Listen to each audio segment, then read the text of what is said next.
বারাবণীতে বৃষ্টিতে মাটির ঘর ভেঙে বিপত্তি, অসহায় পরিবারের পাশে আসানসোল জেলা বিজেপি নেতা। টানা বৃষ্টিতে বারাবণী বিধানসভা নয়াবস্তি এলাকায় একটি মাটির ঘরের ছাদ ভেঙে পড়ে চরম বিপত্তি। ঘটনাস্থলে ছুটে যান আসানসোল জেলার বিজেপি নেতা অভিজিৎ রায়। মঙ্গলবার রাতে প্রবল বৃষ্টিতে নয়াবস্তির সখু সাউয়ের মাটির বাড়ির একাংশ ভেঙে পড়ে। ঘরে তখন ছোট ছোট বাচ্চারাও ছিল, তবে বড়সড় দুর্ঘটনা ঘটেনি, এটাই রক্ষে। ঘটনার খবর পেয়ে ঘটনাস্থলে ছুটে যান অভিজিৎ রায়। তিনি তাদের সেখান থেকে উদ্ধার করে নিরাপদ স্থানে নিয়ে যাওয়ার ব্যবস্থা করেন এবং তিনি জানান, যারা সত্যিই ঘর পাওয়ার যোগ্য, বিগত তৃণমূল সরকার তাদের ঘর দেয়নি। মাটির দেওয়ালের উপর এই চিহ্নে ভোট দিন লেখা থাকতো, অথচ মানুষের মাথা গোজার ঠাঁই হয়নি বলে বিগত সরকারকে নিশানা করেন অভিজিৎ রায়। ঘর গিয়েছে নিজেদের আত্মীয় স্বজনদের কাছে, অনেকের দোতলা বাড়ি হয়ে গিয়েছে। আর এই পরিবারটার অবস্থা গরু ছাগল মুরগি থেকেও খারাপ। পরিবারটির বহুবার আবেদন করেও কোনো সাহায্য পায়নি। এখন বাকি ঘরটাও যে কোনো সময় ভেঙে পড়তে পারে।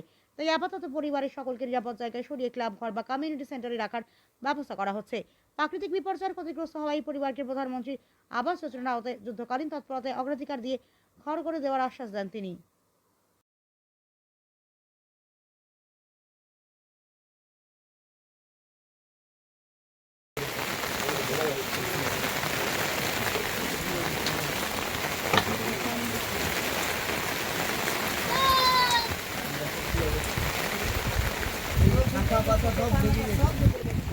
সব দিকে রেখে দাদা, তো কালকে বাড়িটা ভেঙে গেল, জানো কি করবো? আর আমরা করার জন্য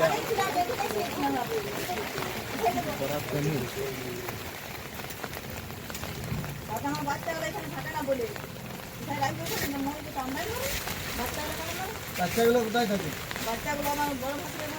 এই গরুটা কার বটে? ওই ঘরটা কার বটে? গরুটা ওইখানে আছে। কি অবস্থা দেখুন, মানুষ পশুর থেকেও খারাপ অবস্থায় আছে। দেখুন গরুটার ঘরটা বরঞ্চ তাও ঠিক আছে, গোয়াল ঘরের থেকেও খারাপ অবস্থা আছে।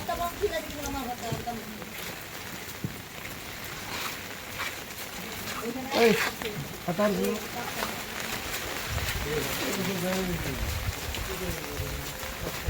ছাগল গরু মানুষ একই রকম রেখেছে, কি অবস্থা। এটা তো প্রতিদিনের গল্প আছে যে এরা যারা প্রকৃত ঘর পাওয়ার যোগ্য তাদেরকে বিগত সরকার, যারা তৃণমূল সরকার, তারা ঘর দেয়নি। ঘর দিয়েছে তাদের নিজেদের আত্মীয় স্বজনকে। দালান ঘর আবার দোতলা হয়েছে, কিন্তু এদের ঘরটা দেখুন রাত্রিবেলায় পড়ে গেছে। আমি দেখলাম গরু ছাগল মুরগি তাদের থেকেও খারাপ অবস্থায় রয়েছে এই সবু সাউ তাদের পরিবার। এবং তারা তাদের কথা মতোই তাদের কাছ থেকে শুনতে পাচ্ছি যে তাদেরকে অনেকবার এসছে, কিন্তু তাদের জন্য কোনো ঘর টর বিগত সরকার, তৃণমূল সরকার কোনো ঘর দেয়নি। কি অবস্থা দেখুন, পুরো বাচ্চা নিয়ে থাকে, বাচ্চাদের উপর যে এগুলো পড়ে যায়নি। আমরা কিছু ব্যাগ ট্যাগ কম্বল কাঁথা কিছু আমাদের ছেলেরা এখান থেকে বার করলো। মানে একদম খুবই বাজে অবস্থা, খুবই বিধ্বস্ত অবস্থা, খুব আতঙ্কিত অবস্থার মধ্যে আছে। দেখুন এই মুহূর্তে আমাদের ছেলেরা এখানে সামনাসামনি যেগুলো ফাঁকা যে ঘরগুলো আছে, আমাদের নিজেদের কর্মীদের ঘর আছে, ক্লাব আছে, বা যেখানে আছে কমিউনিটি সেন্টার আছে, সেখানে থাকার জন্য এখনই ওদেরকে বললাম এখান থেকে বেরিয়ে, কেননা ঘরটা তখন রিস্ক জোনের মধ্যে আছে, যে কোনো সময় বাকিটাও পড়ে যেতে পারে। তাই জন্য এই মুহূর্তে ওদেরকে ফ্যামিলি নিয়ে শিফট করে কোনো একটা জায়গায় করে দেওয়ার ব্যবস্থা করছি। পরক্ষণে ওই বাড়িগুলোকে আমরা একদম যুদ্ধকালীন তৎপরতায় চেষ্টা করব যাতে প্রধানমন্ত্রী আবাস যোজনা আওতাতে এনে পরে এদের ঘরগুলোকে প্রথমে অগ্রাধিকার পায়। কারণ একদম ন্যাচারাল ক্যালামিটিতে ঘর পড়েছে, অটোমেটিক্যালি তাদের ঘর অগ্রাধিকার পাওয়ার, এটা হওয়ার কথা ছিল না যদি আগেকার সরকার ঠিক করে এদের ঘরগুলো করে দিত। এই মাটির ঘরটা একটাও থাকার উচিত নয়, কিন্তু আমার অদ্ভুত লেগেছে মাটির দেওয়ালের উপরও তৃণমূল সরকার এই চিহ্নে ভোট দিন লিখতো। কীভাবে লিখতো আমি জানি না, কোন লজ্জায় লিখতো সেটাও আমি জানি না।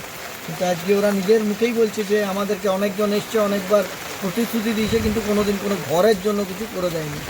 আজকে বাচ্চাদের বাড়ির মাথার উপর যে ভেঙে পড়ে কোনো রকমের প্রাণে বেঁচে গেছে। এটা নয়াবস্তি আছে, আমাদের বারাবণী বিধানসভা নয়াবস্তি অঞ্চল, 5 বিসিএস।